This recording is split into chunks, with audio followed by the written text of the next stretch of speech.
Très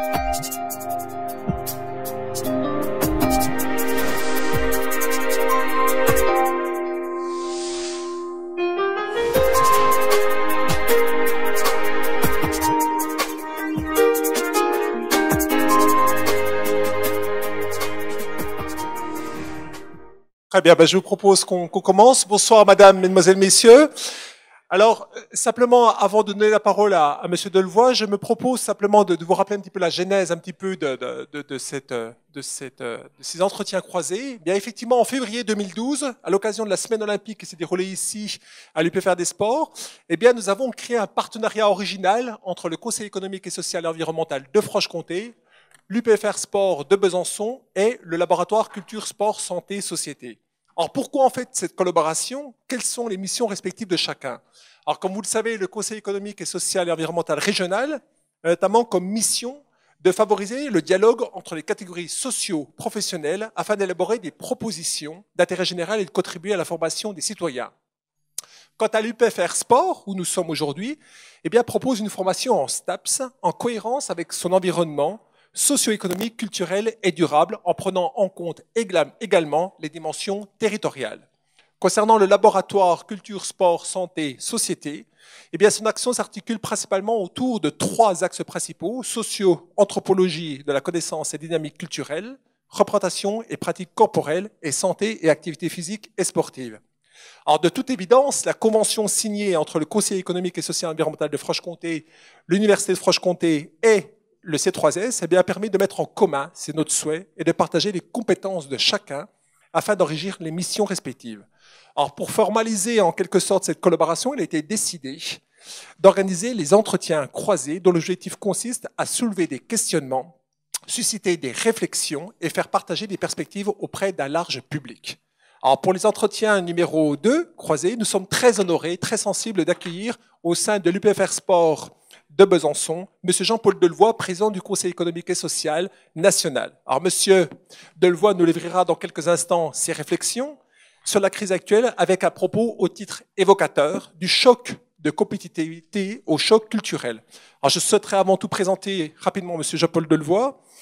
Avant d'occuper en 2010 la présidence du Conseil économique et social national, il a été entre autres président de l'Association des maires de France de 92 à 2002, ministre de la fonction publique, de la réforme de l'État et de l'aménagement du territoire de 2002 à 2004, médiateur de la République de 2004 à 2011. Avant de vous laisser la parole, permettez-moi de lancer en quelque sorte ces entretiens par une brève analyse. Le 6 mars dernier, nous avons accueilli ici Mme Costalascu lors des premiers entretiens croisés et nous avons abordé notamment le concept de vulnérabilité, notamment chez les jeunes. La jeunesse semble déborder d'enthousiasme, incontestablement. Mais simultanément, elle présente de forts doutes et inquiétudes sur notre société. Notre société semble subir un incontestable bouleversement. Alors, à travers un bouleversement énergétique et une révolution dans les communications, notre société se métamorphose, ce qui provoque de nouveaux questionnements sur la cohésion sociale, le rapport au bien ou le rapport à l'activité. Alors, la question est simple: comment doit-on se préparer pour l'avenir et quels sont les grands défis de notre société à relever? Voilà, je vous laisse la parole, Monsieur le Président. À vous. Merci, Monsieur Monet. D'abord, je voudrais rendre hommage à la façon dont vous exercez votre responsabilité d'enseignant, parce que je trouve que enseigner, c'est déconcerter, c'est éveiller les consciences, et le fait de pouvoir permettre à vos jeunes, et aux moins jeunes, de s'interroger sur les évolutions de la société est un hommage à rendre à celles et ceux qui ont en charge, comme vous, d'éduquer. Donc je vais tenter par quelques slides de vous expliquer pourquoi cette conférence s'institue de choc de compétitivité à choc culturel. Tout simplement parce que je crois que nous ne sommes pas en crise et nous sommes en métamorphose. J'expliquais ça tout à l'heure, c'est-à-dire que quand vous êtes dans une crise, quand vous sortez de la crise, vous retrouvez la situation ex ante. Quand vous êtes en métamorphose, quand on sortira de la crise, la société sera fondamentalement différente par rapport à celle que nous connaissons. C'est un événement qui s'est déjà reproduit 2 fois dans l'histoire de l'humanité. Chaque fois qu'il y a eu un croisement entre des changements d'énergie, des changements de mode de communication, cela a été un bouleversement total de la société dans laquelle nous allons vivre. Et donc, nous allons essayer de décrypter un peu ce qui est en train de se passer. D'abord, l'état d'esprit dans lequel nous sommes. Nous avons au Conseil économique, social et environnemental interrogé quels sont les mots qui caractérisent le mieux votre état d'esprit actuel. On voit bien que c'est méfiance, morosité et lassitude. Donc nous avons aujourd'hui une opinion qui est inquiète, préoccupée, et c'est quelque chose sur lequel nous devons réfléchir parce qu'on ne peut pas construire une espérance du futur sur une désespérance actuelle. Et si le poids du quotidien est trop lourd, il est difficile de s'en libérer pour essayer de se dégager des perspectives d'avenir. Et donc il y a un premier sujet que vous évoquiez d'ailleurs, monsieur le professeur, c'est comment alléger ou sortir de cette chape de pessimisme qui frappe notamment la France, les Françaises et les Français. Deuxième question, pensez-vous que les jeunes d'aujourd'hui auront plus, autant ou moins de chances de réussir que leurs parents? 68% moins de chances. Et donc on voit bien que si pour les jeunes, le langage des parents est de considérer qu'ils auront moins de chances qu'eux-mêmes, c'est extrêmement difficile pour les enfants de construire leur propre espérance sur le poids de l'inquiétude parentale. Et l'on voit bien qu'en même temps, sans y prendre garde, les parents transfèrent leur angoisse sur l'angoisse de leurs enfants. Et donc c'est un sujet sur lequel nous devons être attentifs. Autre regard sur la France, le progrès scientifique et technologie nous crée un monde meilleur. Vous voyez que les Français sont les derniers. Nous sommes un pays assez paradoxal où le progrès apparaît plus aujourd'hui qu'un facteur de risque qu'un facteur d'opportunité, alors que nous avons tous été le peuple du siècle des Lumières. Et donc, comment retrouver ce goût du risque, ce goût de l'aventure et le fait que le progrès, et d'ailleurs c'est peut-être une des raisons pour lesquelles aujourd'hui on n'a plus capacité à ouvrir un débat sur les OGM, sur les nanotechnologies, sur le schiste, sur les gaz de schiste, etc. Deuxième sujet qui est encore plus préoccupant, depuis que j'utilise les nouvelles technologies numériques, mon corps et mon cerveau fonctionnent mieux. Vous voyez l'enthousiasme des pays émergents, 81%, l'enthousiasme des pays développés, 63%, et le retrait de la France, 45%. Avec d'ailleurs un formidable paradoxe. C'est-à-dire qu'on est prêt à se mobiliser pour une antenne qui va se trouver à 200 mètres de son habitation, mais on est prêt à passer 3 heures avec le téléphone à l'oreille, même si on sait qu'il y a des impacts sur le cerveau. Et donc, c'est quand même étonnant parce que je peux vous dire que sur l'économie numérique, si on pense que c'est un des facteurs de l'économie de demain, on voit bien que la résistance au changement des Françaises et des Français est un problème. Autre sujet sur lequel, évidemment, ça nous concerne tous. Hormis l'emploi, nous avons questionné nos concitoyens pour dire, dans les 3 mois qui viennent, quelles sont les dépenses qui vous préoccupent le plus. Et nous avons été très frappés de voir que 1, c'est l'alimentation, 2, c'est l'essence, 3, c'est le montant des impôts. L'analyse que nous en faisons, c'est que lorsque j'avais été médiateur de la République, j'estimais qu'il y avait entre 12 et 15 millions de personnes qui, à la fin du mois, étaient à 50 ou 150 euros près. Et donc, l'on voit bien que cette angoisse de l'alimentation, de l'essence, des impôts, c'est la survie du quotidien. Et ça a plusieurs impacts. Ça a plusieurs impacts parce que Estelle Balto, qui est la conseillère de M. Obama, que j'espère faire venir à Paris, a écrit un formidable livre sur repenser la pauvreté et qui consistait à dire d'une phrase assez terrible et trop réductrice, on ne défend les valeurs de la République que quand on a le ventre plein. C'est-à-dire que si vous avez en face de vous quelqu'un qui est dans l'angoisse de l'huissier, dans l'angoisse de l'incapacité de payer les études de ses enfants, ou de l'échéance du banquier qui ne va pas payer le chèque, et que vous lui tenez un discours, c'est pas bien ce que tu fais, la personne vous écoute, mais elle ne vous entend pas. Et donc on voit bien qu'aujourd'hui, les ressorts citoyens qui sont un peu fatigués sont peut-être aussi liés à cette angoisse du quotidien, d'autant plus que la tolérance à la souffrance du quotidien a considérablement chuté. Lorsque, on y reviendra tout à l'heure, si vous voulez, lorsque vous aviez une société rurale, nos grands-parents avaient un quotidien difficile, extrêmement difficile. Mais ils y avaient une plus-value spirituelle. Si tu travailles bien, si tu es un homme et une femme bien, avec un respect de la morale, forcément tu iras au paradis. Et donc il y avait une plus-value. Et puis quand on est passé dans une société matérielle et industrielle, on a dit si tu travailles bien, tu auras la capacité d'acheter ta maison, etc. Il y avait une espèce de de retour d'investissement de l'effort du quotidien.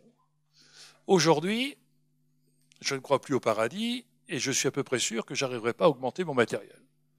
Et je suis plutôt dans la satisfaction de mes envies. J'ai envie de consommer. Et donc, l'on voit bien que ce changement brutal, cette disparition des espérances, mais j'y reviendrai, fait que la fragilité individuelle à la douleur du quotidien a considérablement baissé. Mais nous devons être attentifs, et j'y reviendrai aussi tout à l'heure, c'est que il y a 15 ou 20 ans, nous avons commencé à avoir des suicides sur les lieux de travail avec un passage à l'acte. Nous commençons à voir aujourd'hui, et personne n'en parle, une évolution des suicides après destruction d'une personne qui représente un système. C'est-à-dire que je tue l'inspecteur du travail et je me suicide après. Je tue ma femme et mes 2 enfants, etc. Et c'est quelque chose sur lequel il faut qu'on soit attentif sur la façon dont nous, inconsciemment, quelquefois, nous nourrissons des violences qui peuvent se retourner sur la destruction du système ou la destruction de l'individu. Et puis, quand j'évoquais ça tout à l'heure, le tableau d'à côté, le moyen de s'en tirer, c'est de trouver des combines. 2004, 40%, 2008, 58%, 2012, 64%. Si vous interrogez un Suédois pour lui dire est-ce que c'est bien de tricher avec l'administration fiscale, à 90%, il vous répond non. Si vous questionnez un Français, c'est à 80%, il vous répond oui. Mais là, aujourd'hui, à partir du moment où le système n'offre plus de perspective, eh bien, la combine l'emporte sur le respect de la loi. Et l'on voit bien qu'aujourd'hui, on supprime les heures supplémentaires, on va travailler au black. J'arrive pas à faire les fins de mois, je me débrouille. Et donc, on est dans un système où on est encore en train de parler du respect des lois de la République, quand pour ma survie, c'est en ne les respectant pas que j'arrive à l'assurer. Et on en revient sur l'alimentation, l'essence, etc. Et donc, attention, on est dans une région agricole, j'évoquais ça avec un directeur de grande surface qui m'expliquait qu'une augmentation trop forte des produits alimentaires crée des tensions immédiates entre les consommateurs et les caissières. Et qu'aujourd'hui, la problématique de l'accès à l'essentiel, notamment dans les pays maghrébins, les révoltes alimentaires sont plus près qu'on l'imagine et peut-être plus près géographiquement aussi. Je m'étais beaucoup interrogé sur le niveau d'agressivité lorsque j'étais médiateur, en me disant mais comment se fait-il que la société française voit une brutale augmentation de la violence dans les rapports humains ? 50% des interventions policières se faisaient au sein des familles, et à l'école, une augmentation incroyable de la violence verbale des enfants entre eux-mêmes. Et on s'est dit, mais est-ce qu'il y a des spécificités françaises pour nourrir cette agressivité ? Alors il faut qu'on soit attentif à quelques évolutions sur lesquelles je vous donne quelques slides. Une étude américaine vient de sortir, vous savez qu'aux États-Unis, il faut être attentif qu'entre 0 et 5 ans, 80% des fondamentaux du caractère se construisent.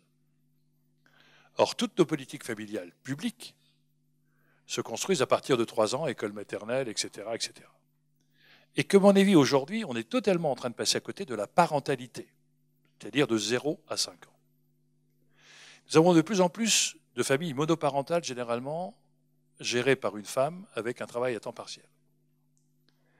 Ce qui veut dire que quand la maman revient au foyer, involontairement, elle n'éduque pas son enfant, elle consomme son enfant. Et elle veut partager avec lui un moment de tendresse, ne voulant pas transférer sur lui la dureté du quotidien, elle veut lui donner un bonheur des instants maternels. Problématique, l'enfant a perdu le sens de l'interdit.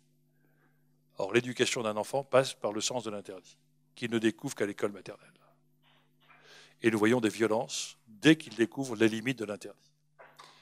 La deuxième chose, c'est que les Américains viennent de faire une étude où de 0 à 5 ans, ils cherchent à transformer, presque à conditionner les enfants pour en faire de futurs consommateurs. Donc ils ont créé une chaîne dédiée aux enfants, avec des zapettes, pour que l'enfant soit complètement obnubilé par la télévision.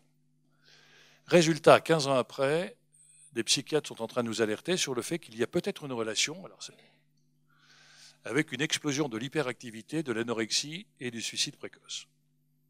Donc nous devons être attentifs aujourd'hui à ce qu'il y ait des formes nouvelles de relations humaines qui sont quelquefois dans la virtualisation ou quelquefois dans l'agressivité, puisque nos jeunes, contrairement à nous, sont élevés à la cruauté du monde dès le plus jeune âge, alors que nous étions protégés jusqu'à 18 ans.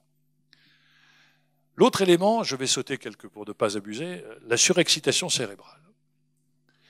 Je crois que nous sommes passés d'une société de main-d'œuvre à une société de cerveau d'œuvre. C'est-à-dire que jusqu'à il y a relativement peu de temps, toute la technologie a consisté à alléger la fatigue corporelle des métiers. Le couvreur, c'est la machine qui porte les tuiles. Les tracteurs, maintenant, sont devenus des voitures air conditionnées, etc. Et donc, on a vraiment tout fait pour épargner la fatigue du corps. Mais on a totalement oublié qu'aujourd'hui, on est dans la fatigue des cerveaux. Et que et nous n'avons pas du tout étudié les limites psychiques. Monsieur Xavier Fontanet me disait que nous avions 150 000 accommodements visuels par jour. Je vous regarde, j'en fais 2. J'en consomme, dans une activité normale, entre 35 et 40 000. Nos enfants qui passent 2 heures sur leur machine, là, ils ont consommé la totalité de leur accommodement journalier. Au-delà, ils sont en facture psychique. Le cadre, aujourd'hui, il ne respecte plus de temps de travail et de repos. Il rentre avec son ordinateur et il passe plus de temps avec son ordinateur qu'avec son conjoint. Explosion des divorces de cadres et absence de fatigue et de recul. Deuxièmement, culture américaine, vous sortez du travail à 19 h, vous êtes mal organisé. Vous sortez du travail en France à 18 h, vous ne foutez rien. Et avec un sentiment de culpabilisation qui fait que quand on se donne du temps pour rigoler, pour discuter, c'est un temps inutile, culpabilisateur. Au point d'ailleurs que quand on tarifiait l'activité T2A à l'hôpital, on estimait que le temps rémunérateur était celui de l'opération du chirurgien, jamais le temps de l'écoute entre le chirurgien et le patient, alors que c'est l'élément le plus important pour établir une confiance. Et ensuite, le management à la française est un management par la contrainte. C'est-à-dire que quand on est président, on se croit supérieur au vice-président, qui se croit supérieur, et on fait sentir à l'inférieur le poids de son infériorité. Et on est dans la pression permanente. Je ne sais pas si vous avez dû faire la même chose, j'ai dû me mettre à genoux 3 fois avant de le saluer. Non, mais soyez attentifs à ça, parce qu'une étude vient de montrer que combien de secondes vous accordez-vous par jour, de secondes, pour que vous preniez du temps et du recul pour décélérer le temps et alléger la pression qui pèse sur vos épaules, pour oxygéner votre cerveau. Or, nos jeunes sont dans la voracité du temps. Le cerveau n'est pas fait pour faire plus de 2 choses en même temps, sauf si c'est une femme. Je dis ça pour faire... ou professeur d'université. Regardez nos enfants, comment ils se comportent. Ils discutent avec les parents, ils regardent 3 écrans de télé, ils envoient des semaines partout, etc., etc. Et ils sont dans la voracité du temps. Nous, cette réunion, vous l'avez programmée sur votre agenda, moi aussi, depuis 2 mois. Vous discutez avec vos enfants, qu'est-ce que tu fais ce soir? Je ne sais pas, j'ai 5 rendez-vous, je n'ai pas encore décidé. Donc, on est dans une espèce de concentration du temps et de concentration du lieu. Soyons attentifs à ce que la conduite des ressources humaines, la conduite de nos propres familles, va être aussi sur cette notion d'équilibre des cerveaux et d'équilibre psychique. C'est tout à fait intéressant parce que les neurosciences qui sont en train de nous offrir des possibilités extraordinaires fait que maintenant, on voit très bien l'irrigation des zones du cerveau. Boris Cyrulnik, par exemple, lorsqu'on parlait de l'isolement des personnes âgées, on voit que quelqu'un qui n'a pas parlé pendant 4 mois, on voit dégrader un certain lobe cérébral. On voit bien que nos enfants ne devront pas avoir les mêmes cerveaux que nous, puisqu'évidemment, nous étions excités par l'écrit et par l'oral, eux sont excités par la vie. Voilà. Donc c'est assez fabuleux ce qui est en train de se passer. Mais attention à ce que dans la qualité des relations humaines, ne tombons pas dans la virtualisation, mais au contraire dans l'humanisation. C'est ça que je voudrais vous faire passer avec les nouvelles technologies. On se parle de plus en plus et on s'écoute de moins en moins. C'est-à-dire qu'avant, on s'envoyait un mail, avant, on se levait, on tapait sur l'épaule, on discutait, maintenant, on s'envoie un mail. Avant, on mangeait à la même table, maintenant, chacun mange selon soi, on va regarder la télé dans la chambre, on pianote. Bon. C'est-à-dire que nos jeunes n'ont jamais eu autant d'amis sur Facebook et n'ont jamais été aussi seuls quand ils ont un problème. Donc, c'est des sujets extrêmement intéressants à analyser en termes de société. Oui, gestion des échecs et développement des potentialités. Ça aussi, c'est un choc culturel. Au moment où l'individu est en train d'émerger partout dans le monde, il y a une inversion du collectif à l'individu. Avant, le collectif faisait l'individu. On était de droite, on était de gauche, on était chrétien, on était protestant, on était bouddhiste. Et on avait tous des normes. Maintenant, dans le monde entier, c'est l'individu qui est en train de prendre le dessus. Ce qui veut dire que, très naturellement, la démocratie et les marchés vont s'imposer partout. En Iran, je ne sais pas combien de temps ni combien de morts, mais le pouvoir spirituel va disparaître derrière le pouvoir temporel. Mais ce qui est tout à fait étonnant, c'est qu'évidemment, la richesse de la France, c'est la force de ses individus et de sa créativité. La force de l'Allemagne, c'est le respect du process. La force de l'Angleterre, c'est l'obsession du résultat. La force de la France, c'est la créativité et l'inventivité. Mais tout notre système parental et tout notre système éducatif, et notamment scolaire, fait que de la maternelle jusqu'à l'enseignement supérieur, on vous demande un travail personnel sur résultat, alors que votre travail professionnel est un travail collectif sur objectif, et on vous met en situation d'échec et non pas en situation de potentialité. Si tu échoues à l'école, tu es nul. Si tu as déposé le bilan, tu es nul. Si ta femme est partie, tu es nul. Si tu n'as pas de Rolex, tu es nul. Aux États-Unis et dans la culture anglo-saxonne, c'est le développement des atouts. Tu as échoué, mais c'est pas grave. Exploite tes atouts.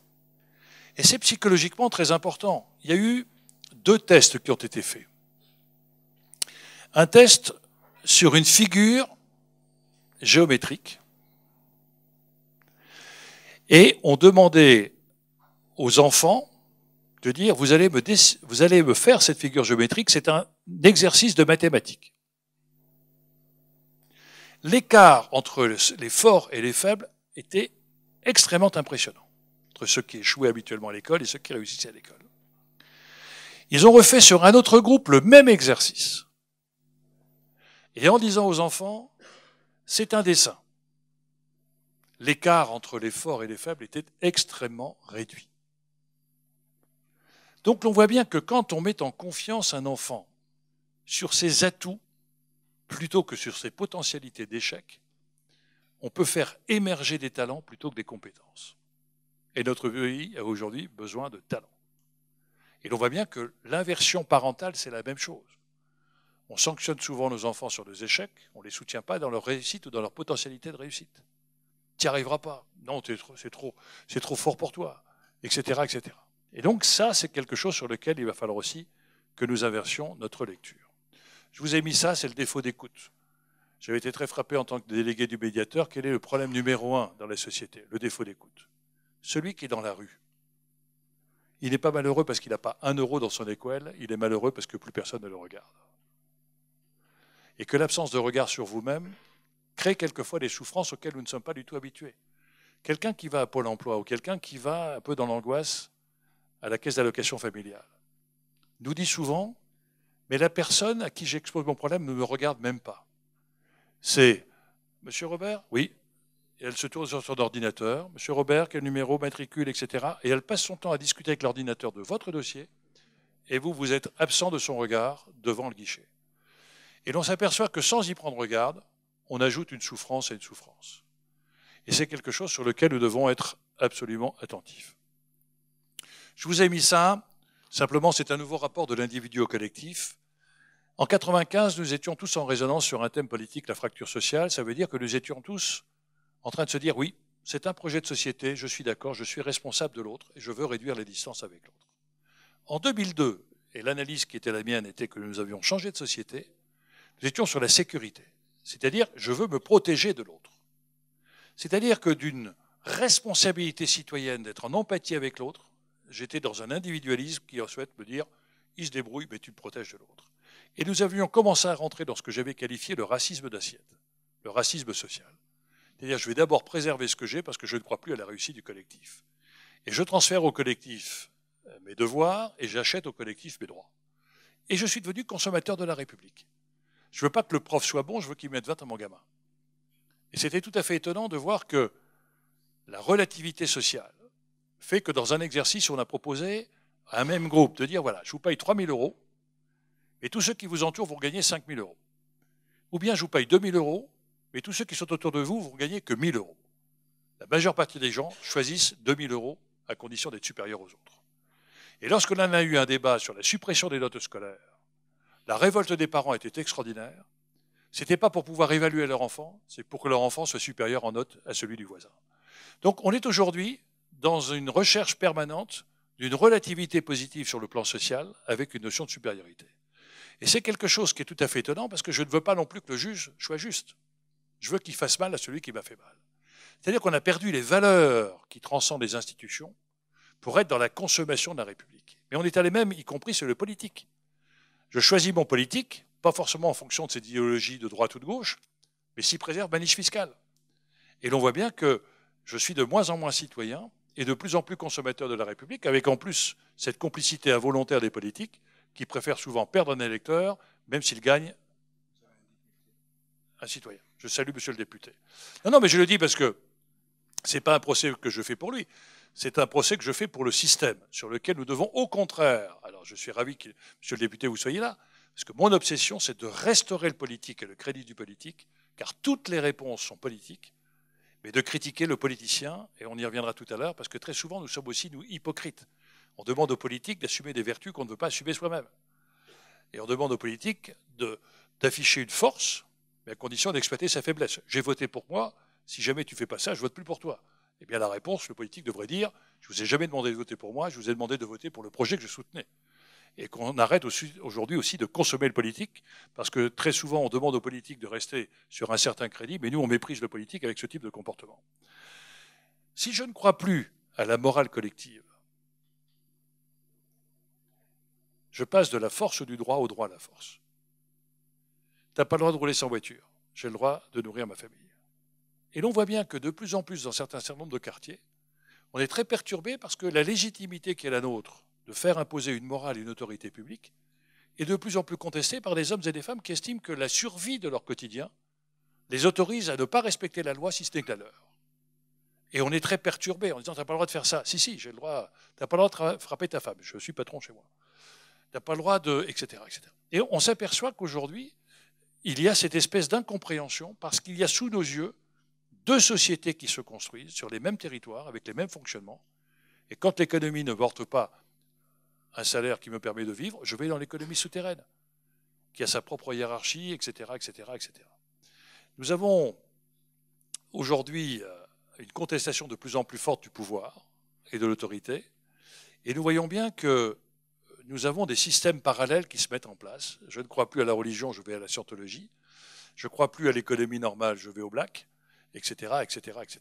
Et il va falloir que nous regardions cette réalité en face, et parce que l'on est tous en train de critiquer un système que l'on condamne, mais si on n'offre pas des perspectives d'espérance, les gens chercheront à survivre d'une façon ou d'une autre. Et c'est quelque chose qui est, dans une société en métamorphose, un moment extrêmement perturbant parce que très instable. Toutes nos sociétés se construisent autour de trois très grandes forces, les espérances, les peurs et les humiliations. Les espérances communistes ont disparu avec la chute du mur de Berlin, et les espérances libérales ont disparu. Rappelez-vous, quand la chute du mur de Berlin a disparu avec la fin du communisme, il y avait les chantres du libéralisme qui disaient « le marché va tout régler et le bonheur est arrivé ». Résultat, on s'aperçoit qu'aujourd'hui, c'est un échec. Les religions, les espérances religieuses sont fragilisées par l'avancée des sciences ou par les intégrismes. Et les espérances politiques apparaissent plus comme des stratégies de conquête de pouvoir que des pouvoirs au service d'un projet de société. Avant, il y avait une espérance communiste, une espérance libérale. Maintenant, les gens s'associent, ne partagent pas les mêmes convictions, mais partagent la même ambition. Et on s'aperçoit que quand il n'y a plus ce champ d'espérance collective, on laisse la place pour la gestion des peurs. Alors c'est la peur de l'étranger, c'est la peur du patron, c'est la peur, etc. Ou les humiliations. Et il faut être attentif à ce que les humiliations nourrissent des violences que l'on n'arrive pas à contrôler. Lorsque vous êtes à Bac+7 payé au SMIC, vous n'êtes pas malheureux, vous êtes humilié. Lorsqu'à 40 ans, vous perdez votre job, vous n'êtes pas malheureux, vous êtes humilié. Lorsque vous êtes pauvre dans un pays riche, vous n'êtes pas malheureux, vous êtes humilié. Et ce qui s'est passé dans les révoltes arabes, ça a été le choc, non pas des insoumis, mais des soumis à un système qui l'ont renversé parce qu'ils étaient humiliés, avec la rencontre de cette conjoncture d'un jeune étudiant qui s'immole parce qu'il est arrêté par la police en train de vendre des fruits pour survivre. Et donc soyons attentifs à ce qu'aujourd'hui, si nous n'y prenons pas garde sur la création de ces humiliations, nous mettons les gens dans une situation qui fait qu'ils ne peuvent plus aujourd'hui que soit se détruire, soit détruire le système qui les a mis dans cette situation. Et nous devons être attentifs à cet aspect des choses qui donne d'ailleurs des responsabilités sur de nouvelles espérances politiques et des responsabilités sur des solidarités de proximité. La constante, aujourd'hui, malheureusement, on s'aperçoit que, est-ce que les responsables politiques se préoccupent beaucoup, pas beaucoup de vous? Pas du tout, 85%. C'est un projet injuste, mais c'est un projet que l'on reçoit. Lorsque j'étais médiateur de la République, je posais la question, quel regard portez-vous sur la politique? Ils ne font pas partie du même monde. Et nous sommes prêts, pour un tiers à l'époque, à voter pour un homme et une femme, même au mépris des valeurs de la République. Nous avons absolument besoin de retrouver le crédit dans la parole publique, parce que ce discrédit politique est quelque chose d'extrêmement dangereux. Il se traduit par à qui faites-vous confiance? Un, c'est les hôpitaux. Plutôt parce que j'existe à l'hôpital. Je n'existe pas dans la société, mais à l'hôpital, on s'occupe de moi. Mais aussi, ce qui est tout à fait intéressant et ce qui est nouveau, c'est le regain sur les entreprises publiques et privées. C'est quelque chose d'en même temps préoccupant parce que je crois, croyez-vous à l'avenir de la France? La réponse est non. Croyez-vous à votre avenir personnel? La réponse est oui. Et si je ne crois pas à l'avenir de la France, mais je crois à l'avenir de ma entreprise, je suis plus citoyen de mon entreprise que citoyen de la France. C'est quelque chose d'extrêmement préoccupant, même si le regard sur l'entreprise est aujourd'hui en train de se porter de façon plus positive. Et par contre, en bas, malheureusement, les partis politiques sont à un taux le plus bas depuis la dernière guerre. Le regard sur l'entreprise a brutalement changé avec l'apparition de la dernière crise. Jusqu'à il y a relativement peu de temps, 2010-2011, on souhaitait que l'entreprise respecte la RSE. Là, on souhaite qu'elle soit d'abord performante sur le plan économique. Sur le plan économique, il faut aussi aider nos concitoyens à imaginer que les futures croissances ne sont plus en Europe. Les moteurs de la croissance mondiale sont en Inde, en Chine, au Mexique, etc. Et qu'il faut échapper à la dictature du court terme parce que dans le tableau de droite, vous voyez, la Chine, en 2050, dans 40 ans, c'est rien, 40 ans, va peser un tiers de la puissance mondiale. L'Europe va perdre la moitié. Donc ça veut dire que nous allons perdre un poids relatif sur le plan économique. Ça, c'est les taux de croissance. Je vous ai montré cela. Nous avons travaillé sur l'évolution des classes moyennes.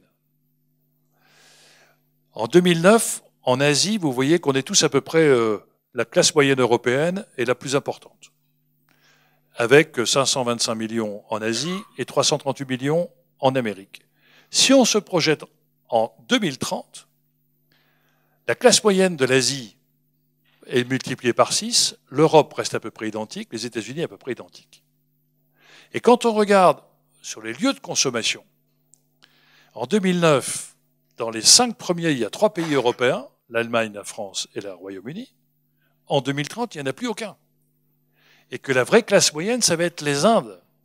Parce que la Chine va avoir une chute brutale en 2020 de sa démographie. Donc on voit bien que pour nos entreprises exploitatrices ou pour nos commerces qui viendront acheter chez nous, si vous allez maintenant dans les grands magasins parisiens, vous voyez qu'on fait la file et vous y voyez un pourcentage impressionnant d'Asiatiques, de vendeurs asiatiques, etc. C'est la traduction totale d'un pouvoir d'achat qui est en train de se déplacer sur ces zones nouvelles. Donc c'est aussi une formidable opportunité pour nous. Ça veut dire que quand on va passer de à peu près 1 milliard 200 millions de classe moyenne à peu près 4 milliards, c'est un pouvoir d'achat extraordinaire, avec des saturations de flux aéronautiques, etc.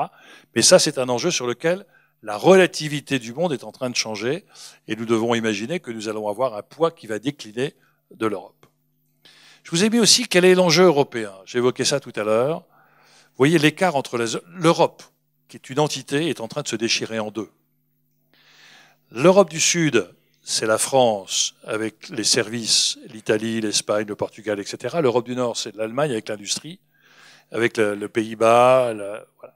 On s'aperçoit que la croissance, depuis 10 ans, a été 4 fois supérieure, que le capital par tête, c'est en bas, 130 000 euros dans la zone sud, 170 000 dans la zone nord, c'est-à-dire que la capacité d'investir est considérablement réduite, mais surtout, on s'aperçoit que la zone euro est en train de faire en sorte que les plus forts deviennent plus forts et les plus faibles deviennent plus faibles.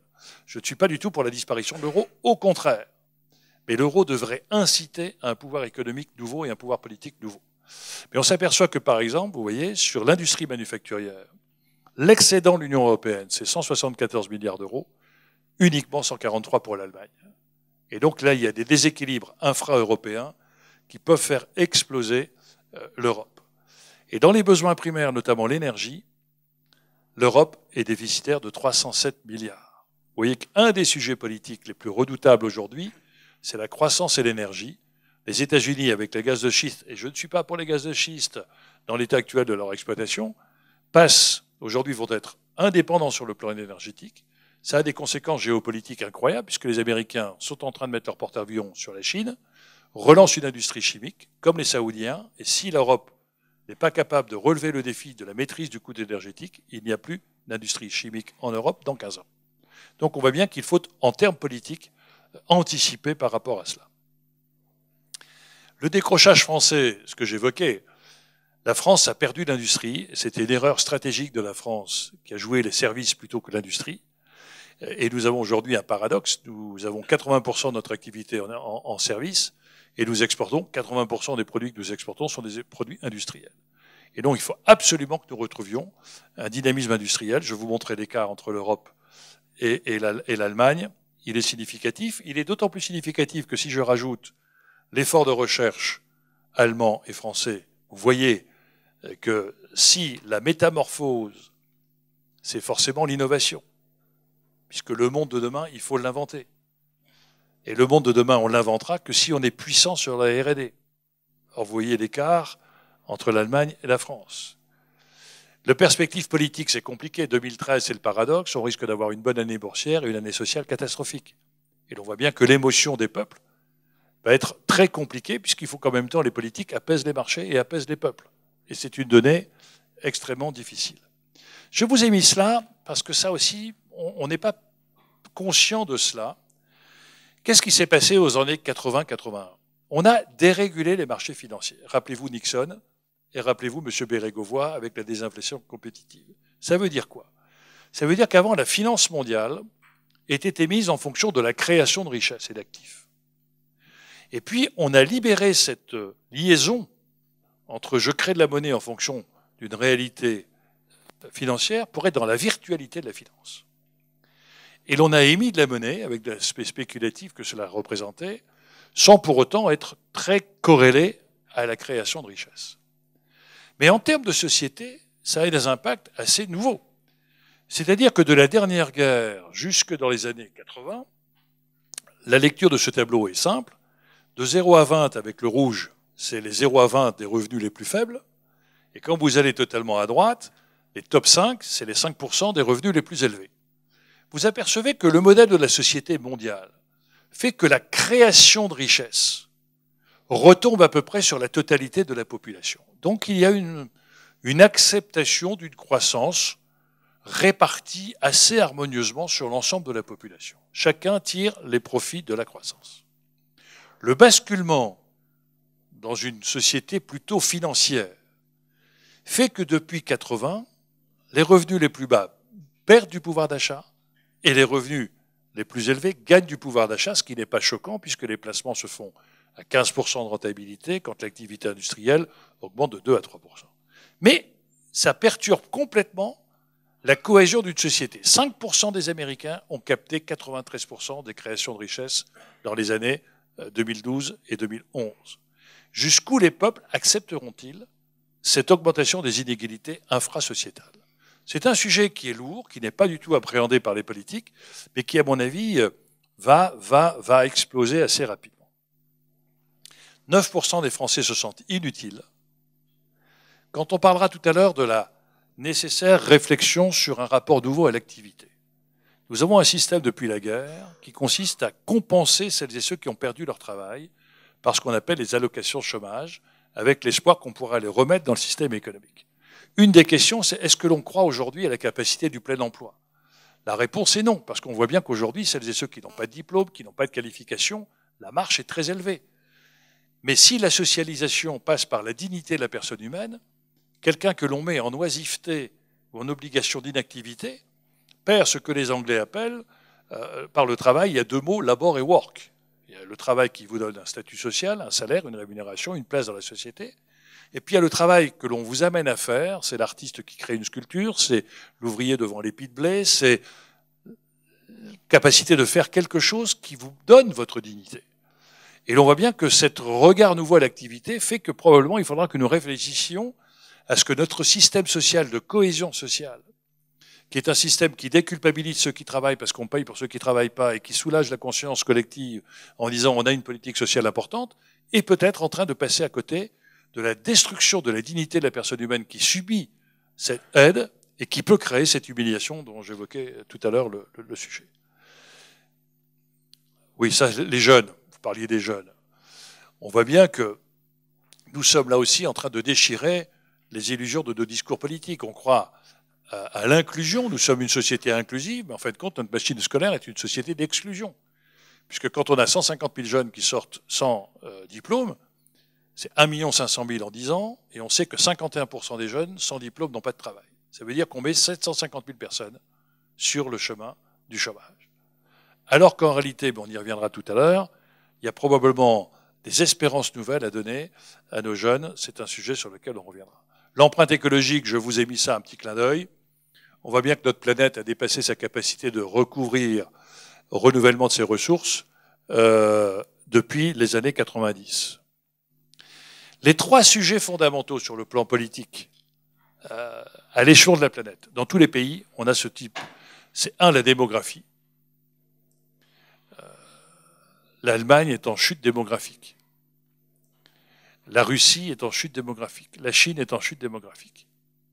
Et nous voyons bien que l'Europe, par exemple, a besoin de 50 millions de populations étrangères pour équilibrer sa population active. Donc le problème de l'immigration et de l'intégration est un sujet politique majeur qu'on n'aborde pas. Mais en même temps, on voit bien que si nous n'y prenons pas garde, et si on perd le sens de l'impôt en tant que citoyen, quelle chance j'ai de pouvoir payer une politique de solidarité collective en payant mon impôt. Mais si celui qui reçoit l'aide a perdu le sens de l'aide, quelle chance j'ai d'être dans un pays qui me prend en charge lorsque j'ai perdu mon boulot ou lorsque je suis malade. Nous allons quitter le champ de la cause d'une solidarité collective pour être sur celui des intérêts. Et j'en ai marre de payer les impôts pour ceux qui n'en payent pas, j'en ai marre de payer des impôts quand je travaille pour ceux qui ne travaillent pas, j'en ai marre. Et on voit très rapidement monter, si on n'y prend pas garde, des chocs de génération. De plus en plus de jeunes dire « je ne vois pas pourquoi je paye la retraite et la dette des vieux ». Et c'est un élément important, puisque dans le vote grec sur la Constitution, on a tous applaudi au vote majoritaire du oui à la Constitution européenne, ce sont les plus de 55 ans grecs qui ont voté pour la Constitution. Tous les jeunes ont voté contre. C'est-à-dire ceux qui devaient construire leur avenir, ils ont eu une expression démocratique négative. Et donc soyons attentifs à ce que ce problème politique de la démographie pose la capacité de l'intergénérationnel et de la complémentarité nouvelle et exigeante entre les personnes âgées et les personnes plus jeunes. Le deuxième problème politique, c'est la localisation des lieux de ressources, des lieux de commercialisation, des lieux de fiscalisation. Il ne faudra pas rester sur un espace infra-européen où le Luxembourg capte les majors américaines uniquement parce qu'elle a un taux de TVA secret, d'ailleurs, un des plus bas. L'Irlande a créé... Donc ça veut dire qu'il va falloir que l'on réfléchisse à une répartition assez homogène, sinon nous risquons, après le choc des générations, d'avoir le choc des territoires. Et puis le troisième sujet qui est le plus compliqué, qui nous concerne tous, c'est comment faire vivre ensemble des gens de plus en plus hétérogènes sur un même territoire. Si nous n'y arrivons pas, les personnes âgées accepteront de moins en moins de remettre en cause leur avantage, même si c'est au profit des jeunes qui montent, en disant mais les jeunes qui se débrouillent. Et les jeunes accepteront de moins en moins de payer le poids des retraites. Mais c'est vrai aussi pour l'étranger, c'est vrai aussi pour celui qui n'a pas la même culture. Et le XXIe siècle est le siècle de l'altérité, et ça veut dire le siècle de l'autre, et de la diversité, donc de l'acceptation de l'autre. Un moment où les réflexes sont plutôt, plus il faut penser moyen terme, plus je pense court terme, plus il faut penser l'autre, plus je pense individu, plus je pense partage, plus il faut penser partage, et plus je pense chacun pour soi. Donc nous sommes devant des défis politiques extrêmement importants et extrêmement intéressants, mais qui fait que si nous les dépassons et si nous les abordons, nous pouvons construire un projet de société collective. Si nous ne les abordons pas, nous risquons d'avoir cette évasion de la réussite. Les jeunes qui réussissent diront « je vais conquérir le monde ». Les jeunes qui échouent seront localisés dans le quartier, c'est la localisation de l'échec, l'évasion de la réussite, et la classe moyenne se sentira écrasée entre l'évasion de la réussite et le poids des échecs. Et nous risquons d'avoir là des tensions géopolitiques assez redoutables. C'est intéressant parce que l'on voit bien que lorsqu'une société est déboussolée, et lorsque les décideurs donnent l'impression d'être impuissants, les sentiments deviennent des ressentiments. C'est-à-dire que le sentiment national devient une colère nationale. Le sentiment que j'ai pour mon prof devient une colère pour mon prof. Parce que je suis en situation d'échec et que je n'accepte pas. Et donc, l'on voit bien que si les Français sont plutôt des grands sentimentaux, essayons d'éviter que leurs sentiments deviennent des ressentiments. Parce qu'on peut changer les impôts, on peut changer de politique, on peut changer, etc., en 2 ou 3 ans de temps. Changer l'état d'esprit, c'est 30 ou 40 ans. Et donc, il faut être attentif à ne pas perdre une opportunité. C'est aussi la première fois où, depuis la guerre, il y a un décrochage entre la performance économique et la performance sociétale. Tout le système occidental consiste à dire si vous êtes puissant économiquement, vous serez puissant militairement, vous serez puissant culturellement, et vous serez heureux de vivre. Et les gens disent, mais Irak, Afghanistan, pas brillant. La société américaine n'est pas la société la plus heureuse, puisque la population la plus endettée, c'est les étudiants qui n'arrivent pas à rembourser leurs prêts, qui ont payé leurs études. Et l'on voit bien que le niveau de pauvreté est en train d'augmenter chez nous. Et donc c'est quelque chose sur lequel aujourd'hui, l'économie, c'est pas pour remplir les portefeuilles, c'est pour remplir les cœurs d'un peu de joie. Et donc, il y a peut-être une quête nouvelle de retrouver une espèce de joie de vivre qui a aujourd'hui un peu disparu. C'est quelque chose de tout à fait intéressant dans cette période, puisque si vous acceptez la notion de la métamorphose, ça veut dire que le monde ancien est en train de disparaître, mais dans cette esprit-là, la destruction précède toujours la construction. Et donc nous sommes dans un moment très compliqué, où l'espérance du monde nouveau n'est pas encore suffisamment perceptible pour que je ne m'accroche pas à l'allègement de la douleur de la disparition du monde ancien. Et on le retrouve dans beaucoup d'aspects, c'est-à-dire que le bruit des arbres qui tombent est supérieur au bruit des arbres qui poussent. Que l'on voit bien que dans la croissance européenne, ce qui est en cause dans le ralentissement de la croissance européenne, ce n'est pas le ralentissement de l'investissement public, ce n'est pas le ralentissement de la consommation des ménages, c'est le retrait de 350 milliards d'euros d'épargne qui se retiraient du financement économique parce que le taux de profitabilité du monde qui disparaît chute, donc on se retire, et on ne s'investit pas à nouveau sur le monde nouveau qui apparaît parce que le taux de profitabilité n'est pas suffisamment fort. Et l'on voit bien que nous sommes dans cette phase de transition qui perturbe et les pouvoirs politiques, et les pouvoirs économiques, et les pouvoirs syndicaux, parce que toutes les équations sur lesquelles nous avons fondé nos convictions sont aujourd'hui remises en cause. Les Américains viennent de découvrir qu'en injectant 1300 milliards de dollars, ils ne créent que 300 milliards de PIB. Donc la théorie keynésienne ne marche pas, le moteur ne marche pas. Et pourtant, Bernanke, le président de la Banque fédérale américaine, a dit on lâche les vannes tant qu'il n'y a pas un taux de chômage inférieur à 6,5. Donc on va voir une invasion de liquidité de dollars au moment où l'Europe est en train de réguler ses activités bancaires. Et où la Chine est aujourd'hui confrontée à une tension à l'intérieur du pays sur une spéculation immobilière qui fait qu'aujourd'hui, on a des autoroutes sans voiture et des immeubles sans locataires, avec des régions chinoises qui ont investi jusqu'à 130% de leur PIB en une seule année. Parce qu'il fallait, pour soutenir la croissance, injecter de la monnaie chinoise dans tout projet d'infrastructure. Et l'on voit bien que c'est quelque chose qui est tout à fait important en termes culturels, où nous devons changer notre regard, et c'est là où on en revient. Et c'est là où la force de la jeunesse peut être assez extraordinaire. Parce que les jeunes sont aujourd'hui libérés de nos lunettes, de nos habitudes, de nos traditions. Et ils sont même d'ailleurs convaincus que la crise est une formidable opportunité. C'est déjà arrivé une première fois dans l'histoire de la société. Et ça a été un moment de créativité extraordinairement forte. Lorsque les Américains étaient en train de crever de faim, en pleine crise, en pleine métamorphose, un Américain a dit « Je ne peux pas laisser mes concitoyens mourir de faim, je vais offrir des repas à 25 cents ». Ça a été le démarrage de la chaîne McDo. Un constructeur d'avions a dit « Mais je ne peux pas laisser les Américains uniquement réserver les riches au transport d'avions avec des petits avions privés. Je vais créer l'autobus volant ». C'était le démarrage de Boeing. Et aujourd'hui, nous voyons bien que la crise en France fait que la plus belle réussite économique, c'est le site Le Bon Coin. C'est un monsieur de la Seine-Saint-Denis qui a créé un site d'échange et qui fait que chacun se sent aujourd'hui dans la crise marchand. Je n'arrive pas à m'en sortir, je vends ma voiture, j'échange mes vêtements. Et donc nous voyons des comportements nouveaux, extrêmement créatifs, extrêmement inventifs. Et on a perdu 500 000 emplois dans l'industrie, on est en train de créer 750 000 emplois dans l'économie par le numérique, avec des tas de start-up qui souvent sont basés avec des jeunes étudiants qui créent leur boîte. Et on voit d'ailleurs des jeunes qui deviennent extrêmement performants à 18 ans, à 19 ans, à 20 ans, mais avec un système bancaire qui n'est absolument pas adapté à cette prise de risque, avec un système universitaire qui n'est absolument pas adapté à cette capacité qu'ont les jeunes d'inventer et d'accorder leurs brevets, etc.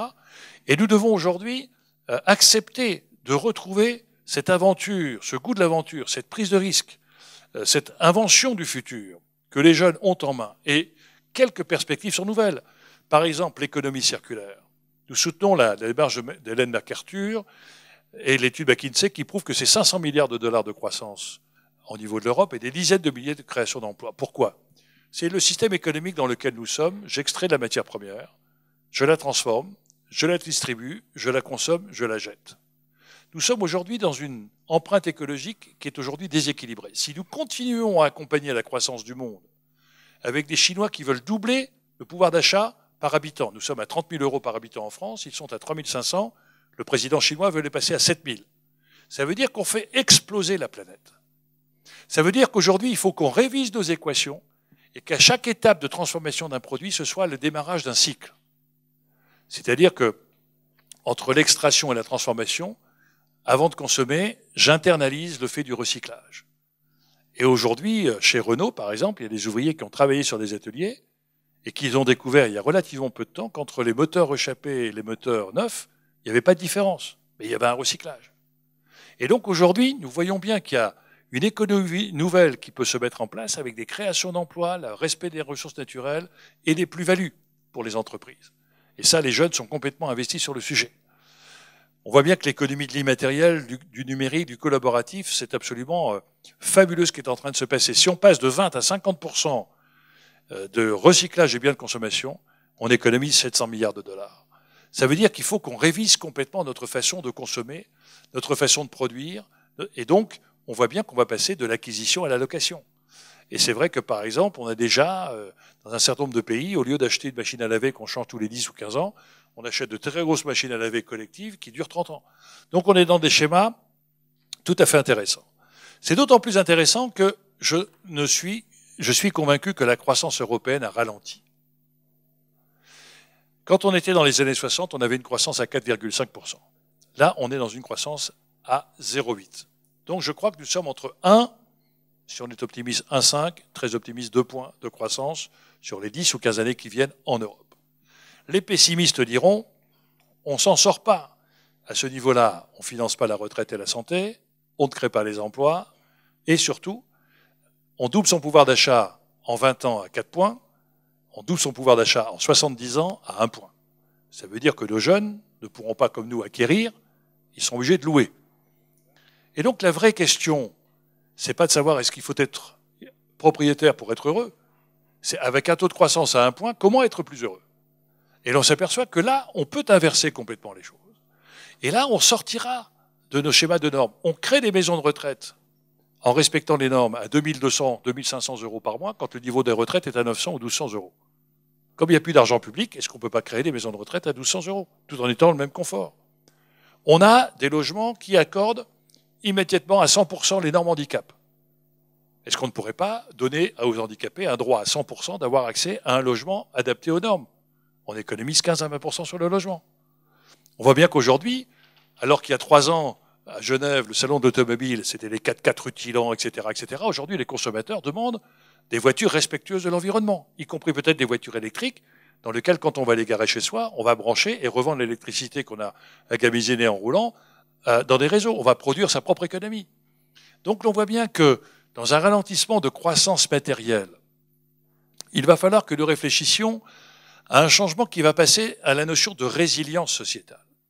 Boris Cyrulnik travaille beaucoup sur ce sujet, c'est comment aider la société japonaise à se reconstruire après le choc de Fukushima, comment aider la société norvégienne à se reconstruire après avoir découvert qu'en son sein elle avait nourri un meurtrier comme Breivik, comment reconstruire la société européenne et notamment française, de se dire que ce n'est pas la splendeur de Versailles qui va garantir la splendeur de notre avenir, mais qu'au contraire, c'est en revisitant tous nos schémas de pensée que nous allons peut-être donner un peu plus de bonheur à vivre, c'est-à-dire comment aider les enseignants au lieu d'obliger à apprendre, à aimer apprendre, au lieu d'obliger à travailler, à aimer à travailler. Et l'on voit bien que ce sont des enjeux absolument enthousiasmants. Et l'on voit bien que ça passe par la notion de cohésion sociale, dans lequel j'attribuais une allocation à la vitalité sociale et à la solidarité de proximité. On voit bien que sur nos territoires, il va y avoir de nouveaux sociétés de partage, qu'on retrouve ce sens de l'autre, de l'écoute, de pouvoir partager. Et ça, c'est quelque chose de totalement passionnant parce que nos jeunes ont parfaitement compris que leur avenir était compliqué et ils ont des tas de copains. Et ils ont souvent une propre famille de copains plutôt que quelquefois des tensions au sein de leur propre famille. Donc on voit bien que nos jeunes sont bien plus purs, et bien plus intentionnés, bien plus généreux dans leur attitude que nous ne le sommes. Et nous avons probablement à réfléchir à un nouveau rapport à la pauvreté, à un nouveau rapport à l'activité et à un nouveau rapport aux biens non matériels. On parle beaucoup d'écologie, on ne parle pas d'écologie sociale. L'écologie sociale, c'est l'homme dans son environnement. Or, aujourd'hui, toutes les analyses philosophiques, sociologiques et psychiatriques montrent que l'homme ne peut pas être heureux dans un environnement qui est malheureux. Et donc, comment imaginer qu'un enfant puisse être heureux dans une famille qui ne l'est pas? Comment imaginer qu'un citoyen soit malheureux dans un quartier qui ne l'est pas? Etc., etc., etc. Et l'on voit bien que le combat pour retrouver l'enthousiasme passera aussi par des problématiques d'estime de soi et de confiance, j'y reviendrai probablement tout à l'heure. Et l'on voit bien aussi que nous sommes à la fin d'une société de la consommation. Car avant, nous avions une pensée, spirituelle ou pas, qui acceptait le quotidien que j'évoquais tout à l'heure. Dans la société de consommation, l'homme vaut plus pour ce qu'il dépense que ce qu'il pense. Et il est en permanente frustration parce qu'il n'arrive pas à satisfaire ses envies. Mais il est parfaitement prouvé aujourd'hui que quand on a laissé transformer l'homme en matérialité, l'homme est moins heureux que s'il était au contraire dans la spiritualité. Je ne parle pas de la religion, je parle de la spiritualité. Et donc ça veut dire que la quête de sens, le sens à donner à sa vie, est un élément intéressant parce que au moment où la médecine va donner du temps à notre vie, la vraie question c'est comment donner de la vie à notre temps. Et c'est un sujet qui est tout à fait intéressant. Edgar Morin le disait d'ailleurs, il disait comment aider les politiques qui considèrent essentiel de s'occuper des urgences, alors que pour moi l'urgence c'est de s'occuper de l'essentiel. Et c'est un sujet sur lequel nous devons travailler puisque l'on voit bien que la croissance matérielle va ralentir. Nous avons mis 500 ans pour doubler notre niveau de vie, des années 1300 à 1800. On a mis 100 ans, de 1800 à 1900, c'était le démarrage de la révolution industrielle. Ensuite, formidable accélération. On a mis 28 ans des années 30 aux années 60. On a mis 30 ans des années, c'était Pompidou, etc., etc., etc. Et donc, on est resté sur ce schéma que la croissance est extrêmement rapide. Eh bien non, on revient à la vitesse de la croissance qu'on a connue entre les années 1800 et 1900, qui n'était pourtant pas des croissances malheureuses.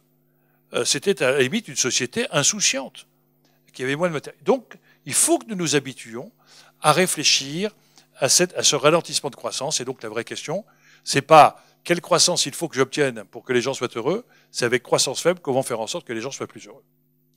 Et là, mais on n'y reviendra pas, mais c'est un peu trop long, mais je laisserai le slide. On doit passer du jeu individuel au nous collectif. On doit réapprendre le collectif. On doit passer du ressentiment au réenchantement.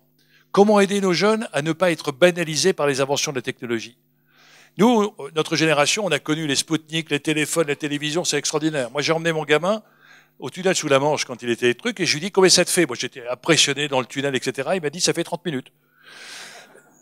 Parce que ils ont aujourd'hui ça.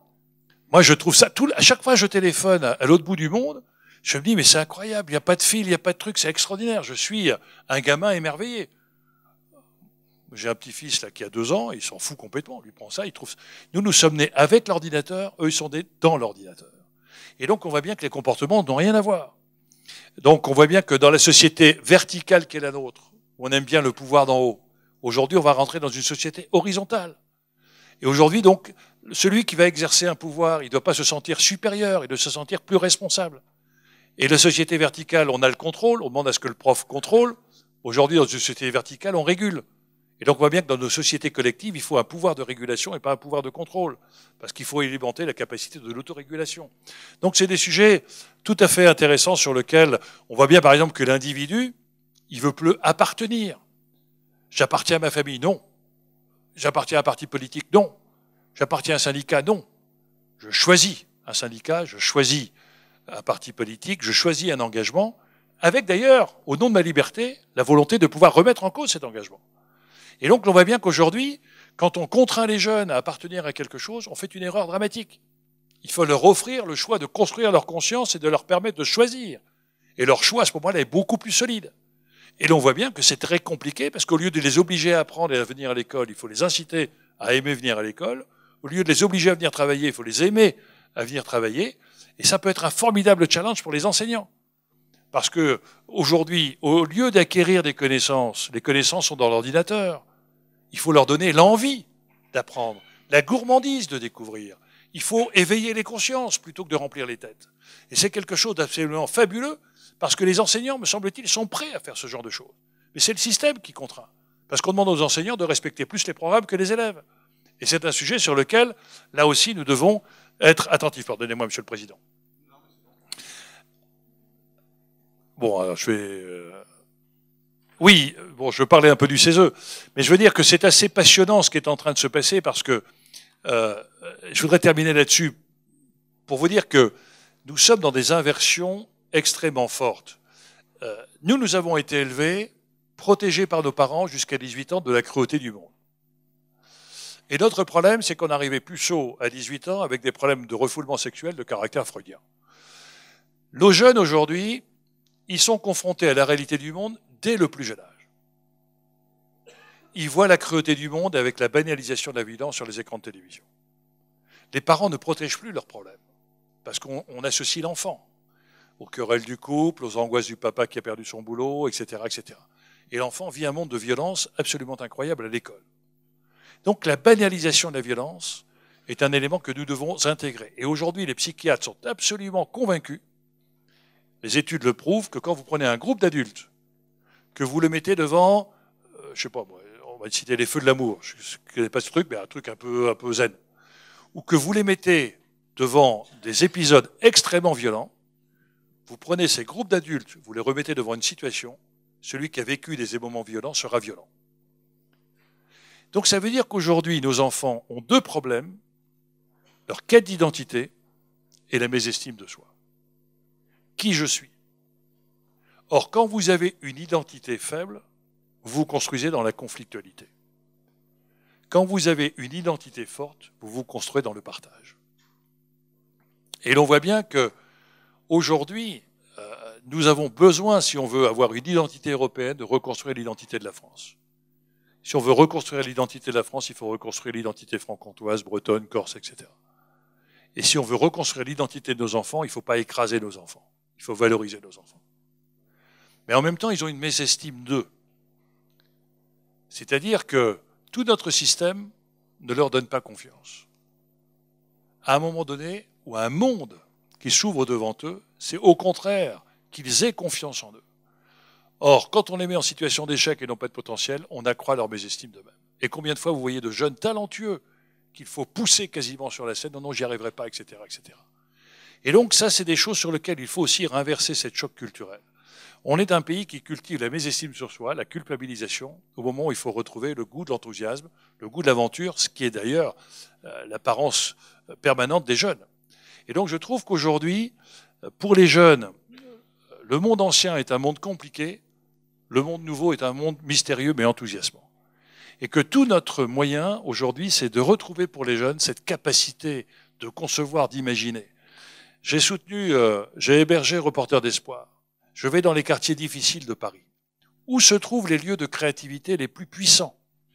Dans cette photo de gauche, c'était dans les caves parisiennes. 60% d'absentéisme scolaire. 100% de créativité. Avec des gamins qui vous disent bonjour quand vous rentrez.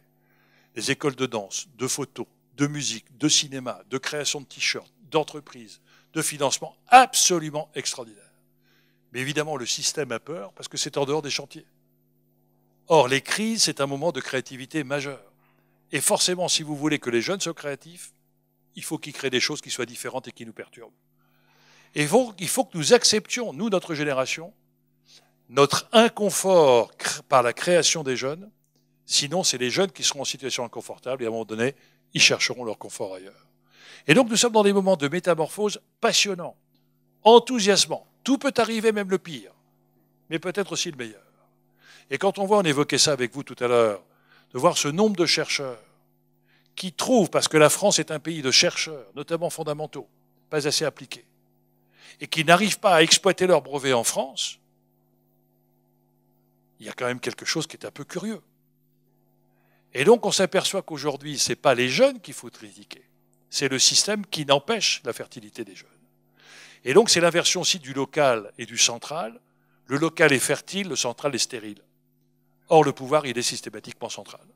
Donc nous voyons bien que nous sommes en train de voir une inversion des choses, une évolution de notre société, et je trouve que c'est assez passionnant, à condition que nous qui avons le pouvoir, quel qu'il soit, nous ayons suffisamment de lucidité, suffisamment d'honnêteté, suffisamment de responsabilité pour accepter d'ouvrir un débat dont la conséquence sera peut-être la remise en cause de la structure de laquelle nous jouissons du pouvoir, de la rémunération, etc.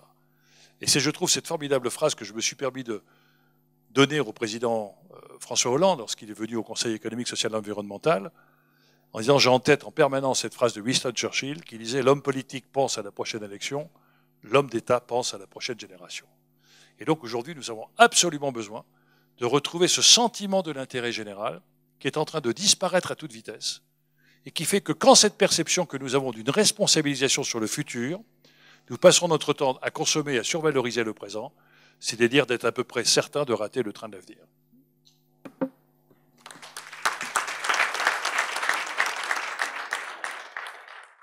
Merci beaucoup, Monsieur Delevoye, Monsieur le Président. Je vais donc donner très rapidement la parole à la salle, s'il y a des questions. Oui. Voilà. Monsieur Delevoye, j'ai entre les mains le grand débat sur l'identité nationale, où j'ai participé. Je me présente un peu, bon, j'ai 25 ans de prison derrière moi comme enseignant. Je suis de l'enseignement spécialisé. J'ai fait le Maroc où la France est... J'ai une idée de la France qui n'est pas celle des Français. J'ai la France universelle. Peut-être que je vois plus, moi, dans ce choc que vous avez présenté, d'abord des pays, j'aurais deux questions. C'est vrai que moi, je vois, quand j'entends parler des jeunes, j'entends plus parler de Bombay, de Sydney, de Milan, de Barcelone, et non pas de l'Espagne, de New York, ou je ne sais pas.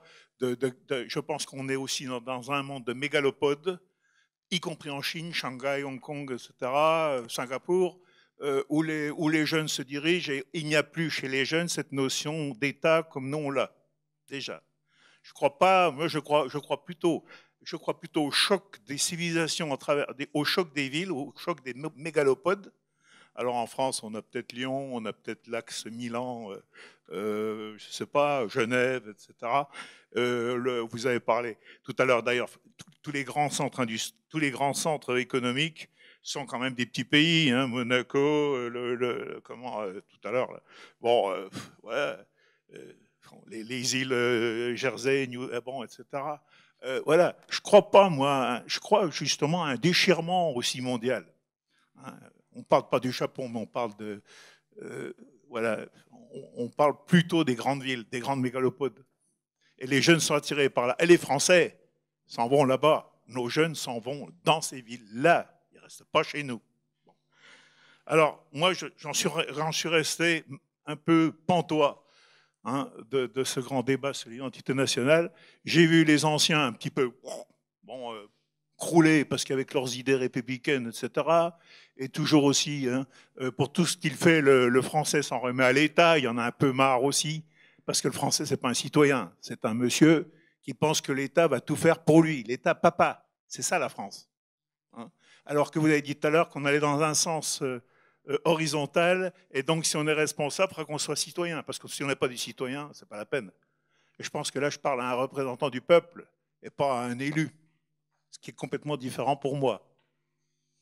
Alors, j'ai entendu évidemment des jeunes du Maghreb qui m'ont dit la France dans 20 ans, il n'y en aura plus. Voilà ce que j'ai entendu. Hein, j'ai plus entendu des termes d'hexagone que des termes de France. Parce qu'il y a des fois, d'ailleurs sur notre monnaie, hein, la pièce de 2 €, les Italiens, ils ont mis Léonard de Vinci, et nous, on a mis l'hexagone. Hein, ça fait longtemps qu'on met l'hexagone. La France n'existe plus, c'est l'hexagone. Or, l'hexagone, ce n'est pas la France. Et je pense aussi que la France, elle est différente aussi, puisque j'ai parlé des grandes villes, elle est différente à l'Est. Vous avez parlé de la régionalisation. Ici, on est en Franche-Comté. On est français depuis 14 seulement. Hein. Et on est aussi plutôt de religion catholique, mais universelle, romaine, enfin, en général. Voilà. Ça, donc, il y a une identité. Il y a une identité ici en Franche-Comté qui n'est pas l'identité non plus. Et je pense qui n'est pas l'identité bretonne, qui est très forte aussi. Qui est pas... voilà. Alors on part de là, excusez-moi, rapidement, voilà. Je vais faire très vite, mais qu'est-ce que vous répondez? Je pense que les jeunes là-dedans sont un peu perdus. Alors moi, je pense qu'il faut repartir de la région, en effet, et puis remonter, parce que franchement, je crois qu'il y a un gros problème avec nos jeunes. Il faut qu'on change cette citoyenneté-là, ça ne va plus. Voilà.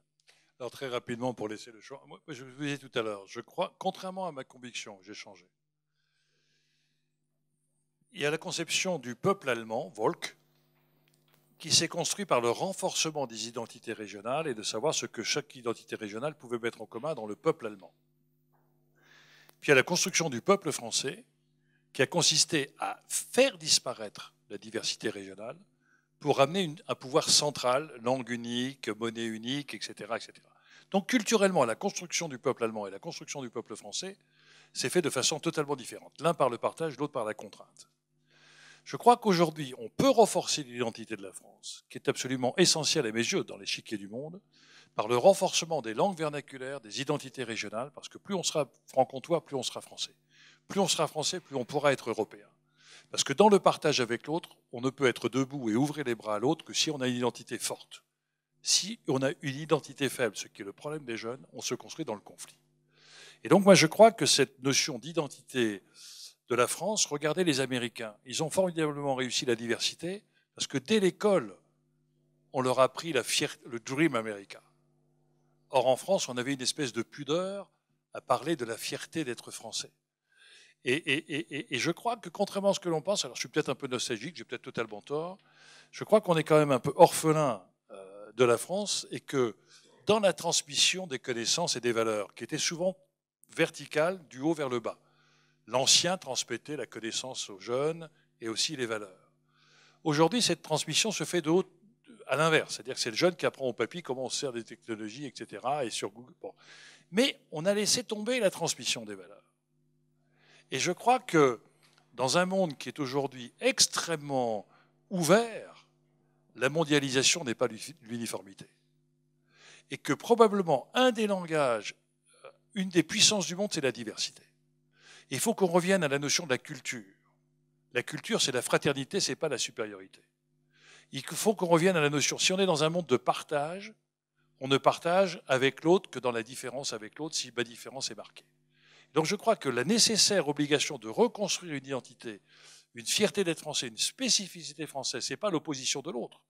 Nous, on a construit une identité française avec la notion de la supériorité. Vous, les Français, vous êtes supérieurs aux autres, etc. Et on apparaît tous dans le monde entier comme des mecs orgueilleux, méprisants, etc.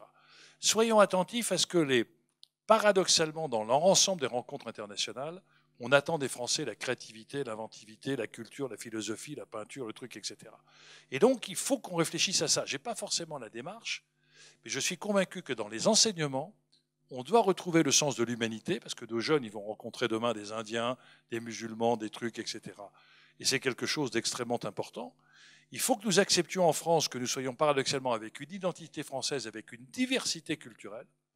Les Français sont restés avec la conviction qu'on était tous blancs, chrétiens, etc. Pas du tout. La France est un des pays les plus divers au monde, moins que les États-Unis, mais plus divers.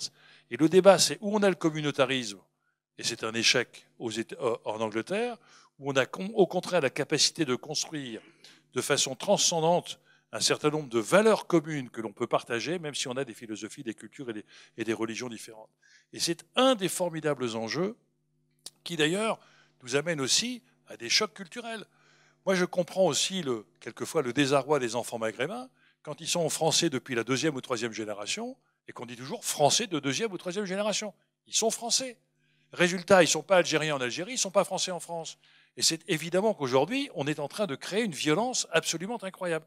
Donc ce débat est un débat compliqué, difficile, politiquement explosif, exploitable par les partis extrémistes ou populistes, Et rappelez-vous qu'aujourd'hui, si nous ne reconstruisons pas une offre politique responsable et si nous ne soutenons pas les responsables politiques à retrouver un crédit, nous allons avoir des phénomènes comme Beppe Grillo en Italie, où lui, sans parti politique, sans émissions de télévision, sur 3 réseaux sociaux, avec un seul slogan, sortez les sortants, se retrouve maintenant à 20% des suffrages, il ne sait pas quoi en faire.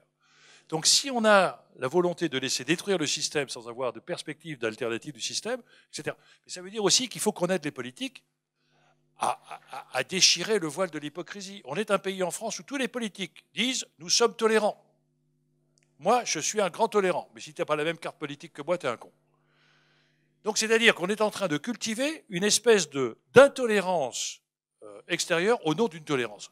L'hypocrisie, c'est fini. Et c'est plutôt le côté sympathique des choses. Et je pense qu'il faut qu'on retrouve aussi un débat responsable entre l'opposition et la majorité. Si l'opposition ne veut gagner le pouvoir que sur l'échec de la majorité, c'est une erreur absolue. Il faut qu'elle fasse un projet crédible. Et si la majorité continue... Aujourd'hui, on voit bien que l'offre politique entre la gauche, on sent bien que c'est l'Europe qui divise, et qu'entre M. Mélenchon et M. Hollande, ce n'est pas le même combat. Et à droite, c'est la même chose. Donc les Français ont parfaitement compris qu'aujourd'hui, ils ont une classe politique qui s'entend pour le pouvoir, qui ne s'entend pas sur les idées. Donc à un moment donné, qu'est-ce qu'on aide pour essayer d'avoir une adéquation entre les convictions et les actions? C'est un sujet lourd, compliqué, parce qu'il y va de notre démocratie. Et toutes les décisions qui sont à prendre sont des décisions politiques. Ce n'est pas l'économie qui va décider, c'est le politique. Et le politique à l'échelon mondial, le politique à l'échelon européen, le politique à l'échelon national. Et si on laisse se détruire et fragiliser notre démocratie, eh bien, je ne sais pas ce qui peut se passer. C'est le populisme ou l'extrémisme. Mais derrière, qu'est-ce qui se passe? Merci d'avoir organisé ce débat. Merci de vous avoir invité, vous, monsieur Delevoye, et de nous avoir ouvert les fenêtres, dépoussiéré toutes ces pensées un peu anciennes et qui nous paralysent. Et je voulais revenir sur un point précis et vous poser une question précise sur la question que vous avez évoquée des 350 milliards qui se retirent ou s'évaporent, question de la profitabilité. Et c'est une question qui nous entraîne dans le problème. Alors, excusez-moi de ne pas trop penser la métamorphose à cette heure, mais de parler du concret aujourd'hui. Vous savez que les parlementaires sont souvent quand même, malheureusement, le nez dans le guidon, et que nos économies occidentales sont dans cette impasse, avec ce dilemme extrême de savoir, pour compenser ces 350 milliards qui se sont sauvés et qui font que, notamment, il y a de la dette, à devoir soit augmenter les impôts, ce qui est devenu aujourd'hui extrêmement impopulaire. On dit que la France est dans le haut du panier, encore qu'il faudrait relativiser parce que dans ces 56% de taux de prélèvement, il y a des choses qui sont financées en France qui ne le sont pas ailleurs, qui sont par le privé. Je pense à la protection sociale qui est inclue dans ces 56%. Dans d'autres pays, les taux sont bien plus bas, mais c'est des gens à titre privé qui financent. Bon, il faudrait relativiser. Mais n'empêche que l'impôt est devenu extrêmement impopulaire. Et de l'autre côté, il faudrait réduire la dépense publique. Et on en voit bien les limites. On voit comment la Grèce, aujourd'hui, après avoir s'être engagé dans des réductions drastiques, a aujourd'hui une dette qui a augmenté. Donc on est complètement coincé. Et c'est là que vos 350 milliards interviennent, parce que c'est ça qui nous manque, qui nous fait qu'on est dans ce choix impossible. Comment réintégrer ces 350 milliards, dont on sait qu'une grande partie s'est sauvée dans des pays étrangers, des paradis fiscaux notamment, enfin bref, à profiter à une minorité, à une caste minoritaire qui s'est accaparée au titre je n'investis plus dans l'économie réelle, mais dans l'économie financière, et je m'accapare des profits. Donc toute la question, et la question aujourd'hui, à mon avis, c'est pour ça que j'aimerais avoir votre sentiment là-dessus, sur non pas l'augmentation des impôts, mais la lutte contre, d'une part, l'évasion fiscale. Mais justement, prenons le bon de ce côté, c'est peut-être ça qui va nous aider à renforcer cette lutte. Comment on fait pour lutter contre l'évasion fiscale au niveau de la France, mais ça ne suffit pas, de l'Europe sans doute.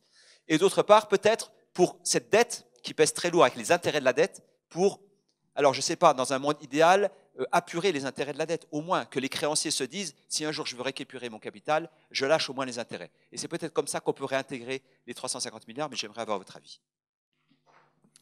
Alors, d'abord, sur l'histoire de Cahuzac, je crois qu'il faut... Vous voyez, non mais je comprends totalement l'émotion collective.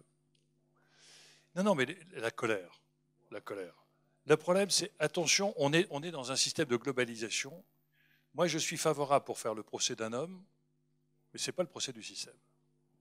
C'est-à-dire que si cet homme a trahi, faisons le problème de la trahison. Voilà. Là, c'est quelque chose de totalement inacceptable. Mais la question, c'est que moi, je suis très prudent en tant que... Vous savez, parce que si quelqu'un... ça m'est arrivé qu'une fois, je peux vous dire qu'en bonne conscience, oui, j'ai été trahi jusqu'au jour où j'ai découvert la trahison. Donc, quelqu'un qui vient vous dire les yeux dans les yeux qu'il n'a pas fait ça, à moins d'être devin, bon. Donc, soyons attentifs à ça. La vraie question que vous posez aujourd'hui, c'est que nous sommes dans une classe politique, pardonnez-moi, qui est souvent prisonnière de ses convictions ou de ses dogmes. Et je peux comprendre ça. Je peux comprendre que si vous avez fait une campagne sur des slogans, sur etc., c'est très difficile après de se remettre en cause. Et moi, j'ai toujours eu comme idée de dire comment je peux aider la gauche à avoir un regard plus apaisé sur le capital. Et comment je peux aider la droite à avoir un regard plus apaisé sur la régulation publique. On voit bien que tout le débat entre la droite et la gauche depuis 70 ans, c'était pour les uns le social précède l'économie et l'autre l'économie précède le social. Et qu'aujourd'hui, on a un débat entre eux. Et que l'on voit bien qu'en ayant détruit le capitalisme familial, on a perdu cette capacité d'avoir une affectio sociatis qui fait que les entreprises familiales étaient certes propriétaires et on doit renforcer le pouvoir des salariés dans les entreprises, mais il y avait une relative stabilité. Le fait que la France est aujourd'hui dans les entreprises avec une majorité de financement bancaire, alors qu'aux États-Unis c'est une majorité de financement marché, change complètement la nature du financement de l'économie que vous évoquiez, puisque aujourd'hui les banques, pardonnez-moi pour les banquiers, ne font plus leur job. Donc on a un vrai débat sur effectivement cette masse de liquidités mondiale qui, par cette dérégulation des marchés depuis 1981, fait qu'aujourd'hui dans le monde entier, on ne manque pas de liquidités. On a trop de liquidités. Ce qui veut dire que peut-être même la France, voyez-vous, en profite, puisque la France emprunte aujourd'hui à des taux d'intérêt qui sont plus faibles que ne devrait leur donner sa situation budgétaire. Et ça n'est pas vrai uniquement depuis ce gouvernement-ci, c'était vrai déjà sous le gouvernement ancien. Et donc la vraie question politique que vous évoquez, c'est comment faire en sorte que l'épargne privée puisse se réinvestir dans des politiques d'intérêt public. C'est déjà arrivé une fois dans l'histoire de la France avec le général de Gaulle. Lorsque le général de Gaulle a cherché à soutenir le financement de son parc nucléaire, il a garanti par la signature de l'État la mobilisation d'épargne privée pour le financement du parc. Et donc, moi, je suis de ceux qui pensent qu'aujourd'hui, les débats que je vois apparaître sur les assurances-vie, sur etc., c'est un sujet qui m'intéresse parce que le vrai challenge politique, c'est de dire comment remobiliser des capitaux sur des investissements de caractère public ou de caractère privé dans les entreprises. Et je vois apparaître des épargnes de proximité qui sont aujourd'hui prêtes à accepter une baisse de leur rendement au profit d'un financement de l'économie de proximité. C'est la force de l'Allemagne, d'ailleurs, d'avoir une relation entre les entreprises familiales et les caisses d'épargne de proximité. C'est un sujet sur lequel la BPI, on peut peut-être essayer d'y réfléchir. Par contre, sur l'évasion fiscale, moi, je me pose la question s'il ne faut pas inverser la question. Quelle est la difficulté dans laquelle vous, les parlementaires, vous vous retrouvez? Et c'est vrai sur l'ancien gouvernement comme sur celui-ci. Comme ce qui a fondamentalement changé en Europe, c'est que jusque dans les années 2011-2012, le premier pays émetteur d'obligations pour financer la dette était l'Allemagne. Et donc tous les marchés ont prêté à tous les pays de l'Europe à des taux d'intérêt allemands, c'est-à-dire avec des garanties plus fortes, d'où ce qui a justifié l'explosion de la Grèce. Rappelons-nous d'ailleurs que l'Espagne respectait scrupuleusement les critères de Maastricht avant d'exploser parce qu'elle avait tout basé sur l'immobilier. La problématique, c'est qu'en 2013, c'est la France qui devient le premier pays émetteur d'obligations pour financer la dette et le renouvellement de la dette. Et donc l'angoisse du gouvernement actuel, et je peux le comprendre, c'est que le moindre dérapage fait que 1% d'intérêt, c'est 15 milliards. Impossible dans la situation actuelle. La question, c'est comment aider les parlementaires de droite et de gauche d'échapper à cette contrainte de loi de finances où vous êtes en train de vous battre en portant des amendements pour essayer de ramener 1 milliard, 2 milliards, 3 milliards. C'est-à-dire que vous êtes dans la recherche de l'équilibre budgétaire et de la maîtrise des dépenses avec ce que vous évoquez d'ailleurs. Est-ce que c'est la croissance qui va tuer la dette ou la dette qui va tuer la croissance? On s'aperçoit qu'aujourd'hui, le FMI et la Banque mondiale, c'est un peu technique, pardonnez-moi, mais j'ai expliqué, est en train de réviser son coefficient multiplicateur. J'explique ça. Avant, c'était de 0,5. C'est-à-dire que le FMI disait, vous baissez de 100 milliards vos dépenses publiques et vous ne faites baisser la croissance que de 50 milliards. Donc, si vous avez 50% d'impôts, vous perdez que 25 milliards d'impôts, vous gagnez 75 milliards. Le FMI dit, ah, je me suis peut-être trompé, le truc de la Grèce et tout ça, c'est peut-être pas tout à fait vrai. Mon coefficient multiplicateur n'est plus de 0,5, il est d'un 20, voire d'un 50. C'est-à-dire, c'est exactement la mécanique que vous évoquez, c'est-à-dire qu'on demande à la Grèce d'abaisser de 100 milliards ses dépenses publiques pour réduire son déficit, mais l'impact sur la croissance économique, il n'est pas de 50, il est de 150 milliards. Résultat, ils perdent 75 milliards d'impôts. Ça ne rapporte, ça coûte. C'est-à-dire qu'on est dans une spirale où on demande aux gens de réduire leurs dépenses publiques, qui accroît leur déficit et qui accroît leur dette. Donc on est dans une spirale totalement infernale. Et c'est là où je disais tout à l'heure, comment aider les politiques à réviser leur raisonnement économique, parce que le FMI vient de reposer une équation politique, mais les politiques s'en emparent pas, pardonnez-moi de le dire. Et deux, les Américains sont en train, les libéraux, de mettre en place la théorie keynésienne. Ils viennent d'injecter 1300 milliards de dollars pour relancer la croissance économique. Ça n'a donné que 300 milliards de ressources, de PIB. Donc les Américains sont en train de créer la planche à billets à mort, et ça ne joue pas sur la croissance. Même chose, remise en cause de la théorie keynésienne. Et donc, il faudrait que nos parlementaires puissent se décrocher de l'urgence quotidienne dans laquelle vous êtes plongés. Vous, si vous ne faites pas vos permanences, si vous n'êtes pas en train de faire des inaugurations, si vous n'êtes pas dans la presse, on dira mais qu'est-ce qu'il fout, etc. Donc on est aussi un peu en paradoxe. Alors que le vrai problème, d'où l'intérêt du cumul des mandats, d'où le vrai intérêt des politiques et des parlementaires, on devrait leur dire écoutez, vous passez 15 jours, 3 semaines dans un séminaire et on vous demande de réfléchir à ce que devrait être la fiscalité moderne d'un pays moderne. Et de dire qu'aujourd'hui, et on voit bien le débat politique dans lequel on est, M. Sarkozy a eu une tactique politique que je trouve malheureuse, de mettre la TVA dans le débat présidentiel, qui fait que M. Hollande a été obligé de condamner la TVA, ce qui fait que la gauche est aujourd'hui dans l'incapacité de transférer des charges sur la TVA parce qu'il y a une position politique ou une parole politique tragique. Et la droite est en train de voir arriver la CSG qu'elle conteste parce que c'est une invention de Rocard. On est là dans un schéma complètement stupide par rapport à la gravité de la situation. La gravité de la situation, ce n'est pas de condamner parce que c'est une politique de droite ou une politique de gauche, c'est est-ce que c'est pertinent? Et la question qu'on devrait permettre aux politiques de répondre, c'est, selon vous, est-ce que la fiscalité d'aujourd'hui est une fiscalité adaptée? La réponse est non. L'impôt sur le revenu, il est imité de partout. L'ISF, on bricole ça depuis, etc., etc., etc. Et l'on voit bien qu'une des tentations fortes, c'est d'avoir une simplification en augmentant la CSG, en augmentant la TVA et peut-être en supprimant l'impôt sur le revenu. Je n'en sais rien.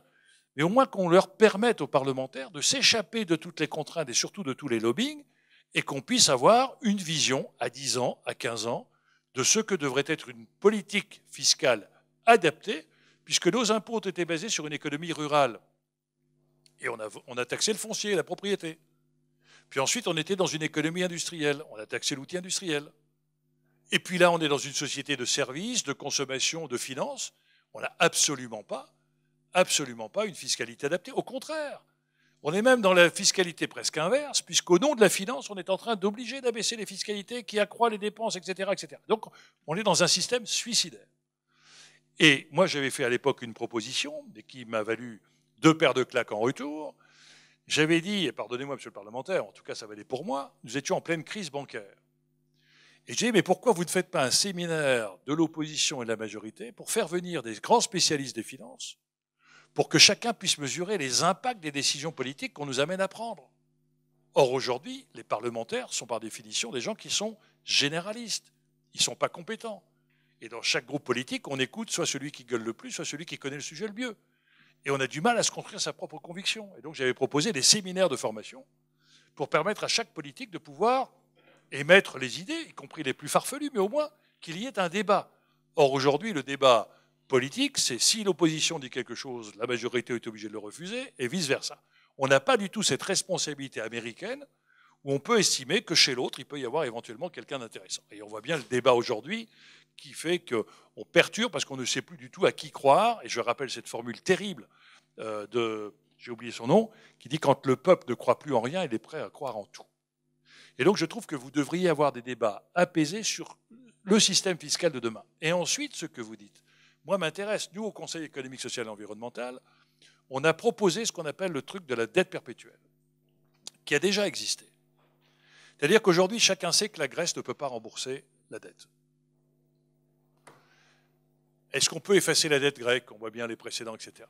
Par contre, la France a déjà utilisé un système de dette perpétuelle qui consistait, et c'est d'ailleurs un peu le système dans lequel on est, les États, aujourd'hui on parle de la dette des États, mais les États ne remboursent en aucun cas les capitaux. Ils empruntent ils ne remboursent que les intérêts. Et c'était la transformation d'une dette capitale plus intérêt en obligation échangeable par titre, mais qui ne permettait que de susciter des intérêts et non pas un remboursement de capital. Et c'est ce qu'on appelait la dette perpétuelle, c'est-à-dire qu'on effaçait l'obligation de rembourser les capitaux, on ne faisait que des échanges d'obligations et on ne remboursait que les intérêts de réduire la dette.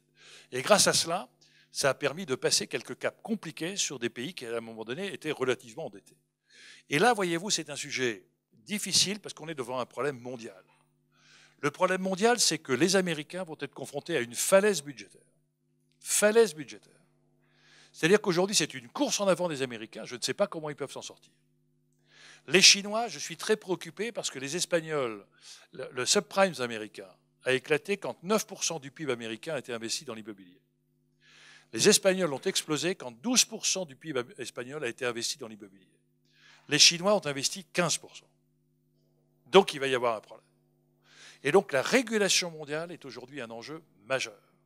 Nous n'avons pas les outils, nous n'avons pas la vision politique, et nous avons une banque européenne qui aujourd'hui a besoin d'être, si vous voulez, ce qui est quand même incroyable, le meilleur homme politique européen était M. Draghi, parce qu'il a sauvé l'euro en prenant des positions qui n'étaient pas du tout conformes à l'aspect politique.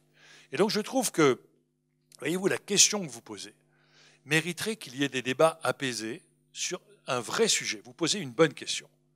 Le vrai débat, c'est est-ce que la croissance va tuer la dette? C'est-à-dire, est-ce qu'on est capable d'avoir suffisamment de croissance pour pouvoir rembourser notre capacité de la dette? Oui, mais ça peut rentrer aussi. Mais, ah bon, est-ce que la dette peut tuer la croissance? Merci. Voilà. Merci beaucoup.